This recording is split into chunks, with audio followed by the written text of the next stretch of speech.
stop right there. Before you skip this video, answer me one quick question. Do you make your homework? Or do you do your homework? If you just said make, don't worry. Millions of English learners say that every single day. But today, that changes. In the next few minutes, you'll finally understand the difference between do and make. And it's going to feel so natural, you'll wonder why it ever confused you. Stay with us. This one is going to click. Floating topic bubbles. Grammar, fluency, speaking, listening. Hey everyone, welcome back. I'm Sophie and I'm so glad you're here today. And I'm Liam. Whether you're joining us from the US, the UK, or anywhere else in the world, welcome. This is your space to learn real, everyday English. Not textbook English, not exam English. The English that people actually use when they talk to friends, go to work, make plans, and live their lives. And today's topic is one that even intermediate learners struggle with. Two tiny words, do and make. But honestly, they cause a lot of confusion. Liam, before we dive in, let me ask you something super casual. How was your morning? Oh, honestly, a bit hectic. I woke up late, did my workout really quickly, and then rushed out the door. Wait, you did your workout? Yeah? Why? You just used do naturally. You said did my workout, not made my workout. Oh, wow. I didn't even think about it. That's exactly the point, friends. Native speakers don't sit there thinking, should I use do or make? They just feel it. And by the end of this episode, you will too. So, Sophie, what about you? How was your morning? I had a nice slow morning. I made breakfast, tidied up the kitchen, and then replied to a few messages. She made breakfast, not did breakfast. Exactly. And we didn't rehearse that.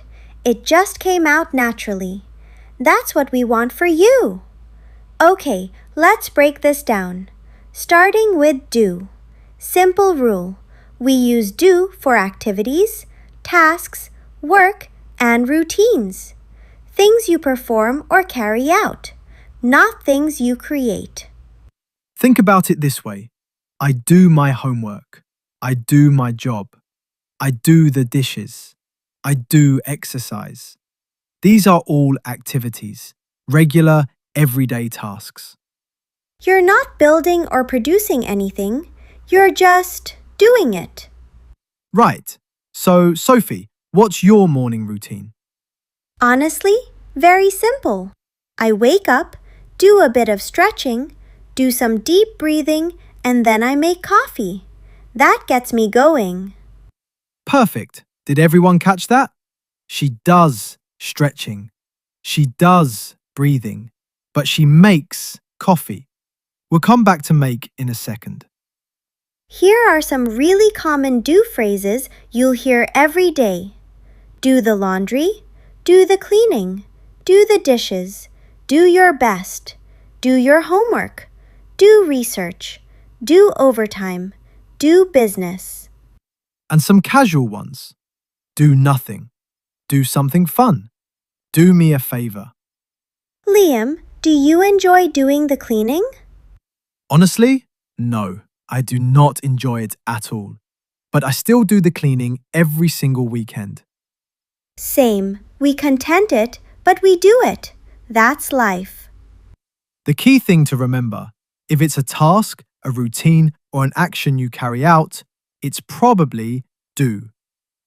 Okay, make. This is where it gets interesting. We use make when we create, produce, prepare, or cause something. Something new comes out of your action. Make breakfast. Make dinner. Make coffee. Make a cake. Make a plan. You are producing something, even if it's simple. Liam, what did you eat last night? I was pretty tired, but I made pasta at home. Nothing fancy, just spaghetti with olive oil and garlic.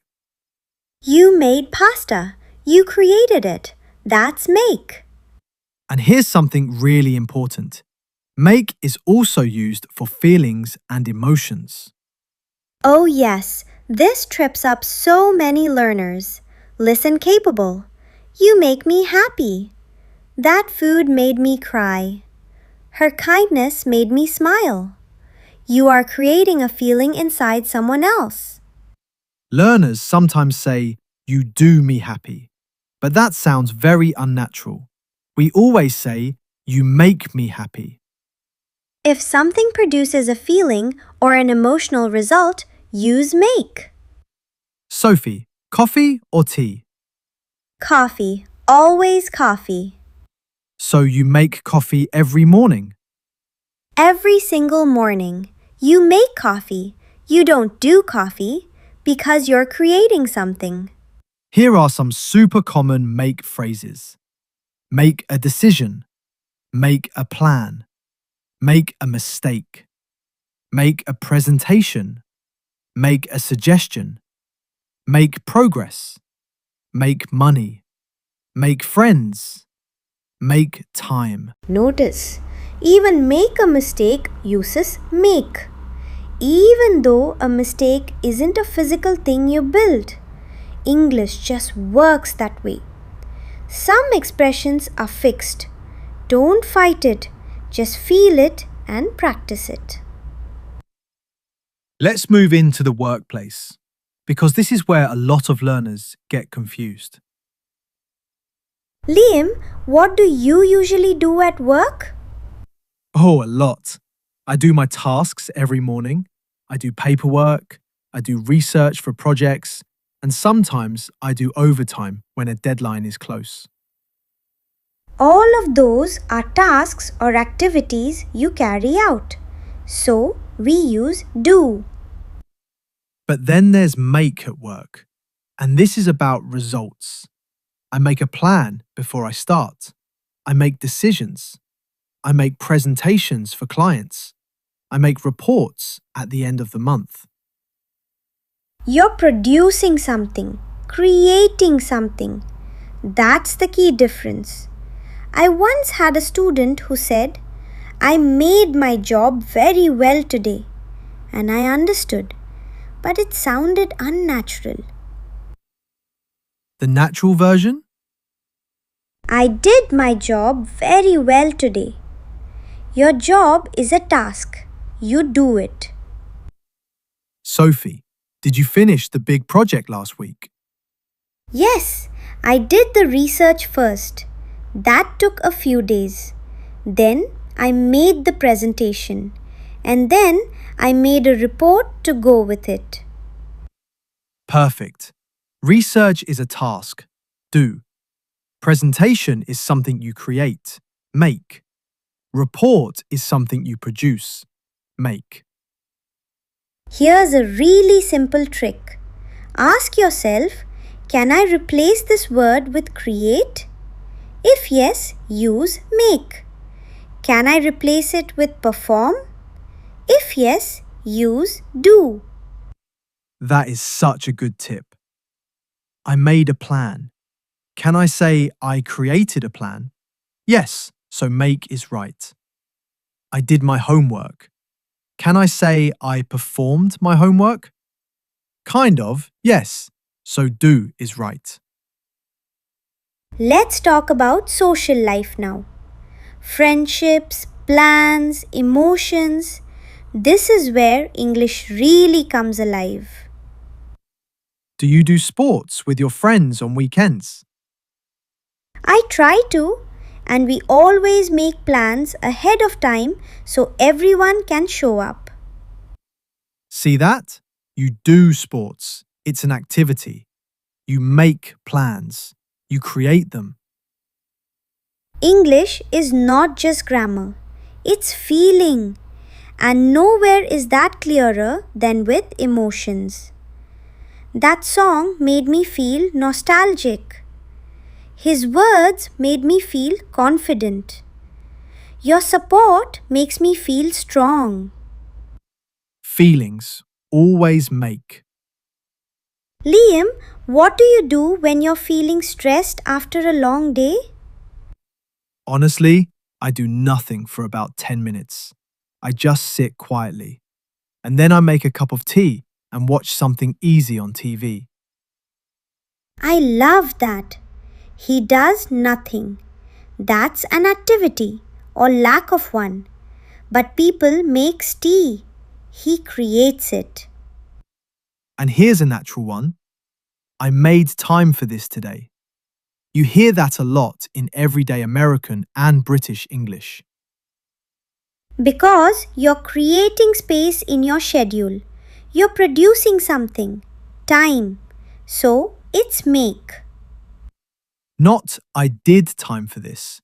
That sounds like you went to prison. Ha! Yes, very different meaning. Do time in prison. Make time for friends. Very important distinction. Okay, let's talk about the biggest reason people get confused. Yes, the number one issue. Learners try to translate directly from their own language. And in many languages, do and make are the same word. But English separates the idea. English asks, are you performing a task or are you creating a result? And once you ask yourself that one question, everything becomes much clearer. Some people say, I'll just memorize every phrase. And honestly, that works to some extent, but it's exhausting. The better approach is to absorb the feeling. Listen to real English, podcasts, TV shows, conversations.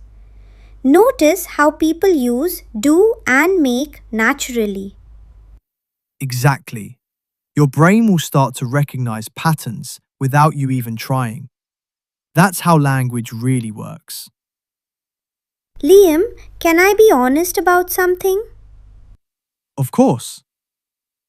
When I was studying another language years ago, these kinds of two verb confusions drove me absolutely crazy.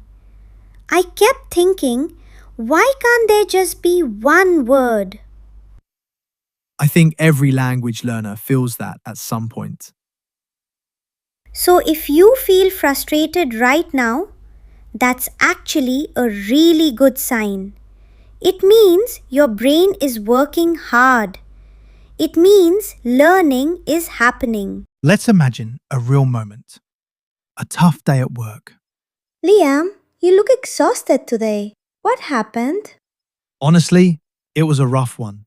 I did so much work, a full day of tasks, but I made zero progress on the actual project. Oh no, that's the worst feeling. I know. And then I made a mistake in the report I submitted. Had to go back and fix everything. Did you do your best though? I really did. I did my best. But sometimes that's not enough, right? See how that flows? He did work, task. He made progress, creating a result. He made a mistake, caused something. He did his best, performed an effort. All completely natural. No rules needed, just feeling. And here's a quick one that trips learners up. This makes me stressed. Not this makes me stress. Small word, big difference. Stressed is the adjective. Always. This makes me stressed. This makes me happy. This makes me confident. Alright, friends, let's practice together. No pressure. Just say the answer in your head or even out loud. Ready? Here we go. Questions. 1. Yesterday, I blanked my homework. 2. She blanked a really big mistake at work. 3. He always blanked his job with so much care. 4. We blank plans for the weekend. 5. I blank a promise to myself to improve every day. Okay, Did. answers. I did my homework. Made. She made a big mistake. Does. He does his job with care. Made. We made plans for the weekend. Made. I made a promise to myself. How did you do? Even if you got 1 or 2 wrong, that's completely okay. You're learning, you're practicing. That's what matters. Before we wrap up, let's say something important. Learning English is not about being perfect. It's about being brave. It's about trying. If you say, I did a mistake, people will understand you. No one will laugh. No one will stop the conversation. But now you know to say, I made a mistake. And that small shift makes your English sound so much more natural. English is not an exam. It's a connection, a way to meet people, hear stories, share ideas, and live a bigger life. Do your best every day. Make your English better with every listen. That's all it takes. Some days you'll feel like you're not improving, like nothing is sticking. But here's the truth. Learning happens quietly, like a seed underground. You don't see it growing, but one day you open your mouth and the right words just come out. And that day is coming for you. We promise.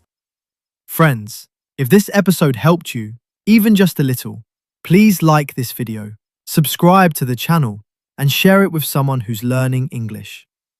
And here's our question for the comments today. What do you do every single day to make your English better?